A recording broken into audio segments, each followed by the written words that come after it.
ሰላም የተከበራችሁና የተወደዳችሁ የእምባቆም ቲዩብ ቤተሰቦች፣ ዛሬ ይዤላችሁ የመጣሁት የይቅርታ ቪዲዮ ነው።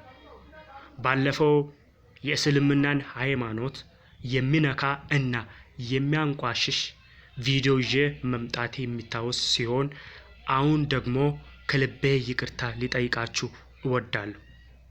እስልምና የተከበረ የተወደደ ሃይማኖት ነው።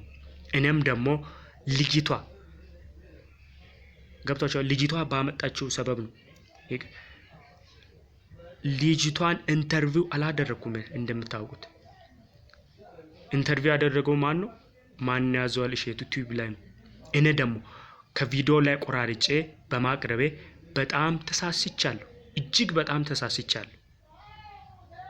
ስለዚህ ልጅቷ ደፈረኝ ያለችው ውሸት እንደሆነ፣ ኡስታዙ ደፈረኝ ያለችው ውሸት እንደሆነ በኮሜንት ላይ ገልጻችሁልኛል።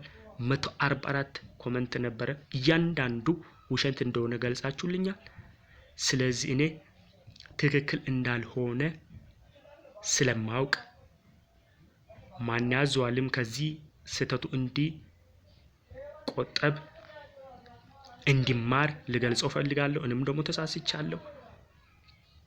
ስለዚህ ሃይማኖትን የሚያንቋሽሽ ቪዲዮ ይዘን መምጣት በዩቲዩብ ቻናል አያስፈልግም። በሶሻል ሚዲያ አያስፈልግም። ገንዘብ ለማግኘት ብለን የሰውን ሃይማኖት መንካት አያስፈልግም። ምንም እንደተሳሳትኩ ልገልጽላችሁ እወዳለሁ። ይሄን ደግሞ በእኔ እንደተከፉ ዩቲዩብ ቻናል ላይ በለቀኩት ቪዲዮ የተከፉ አሉና እባካችሁ ይሄን ቪዲዮ አጋጣሚ የደረሳችሁ ሼር አድርጉልኝ።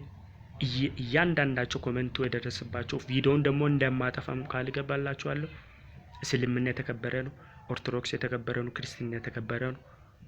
ሃይማኖት የሚነካ ቪዲዮ ካሁን በኋላ ይዘን እንዳንመጣ ቃል ልገባላችሁ ፈልጋለሁ።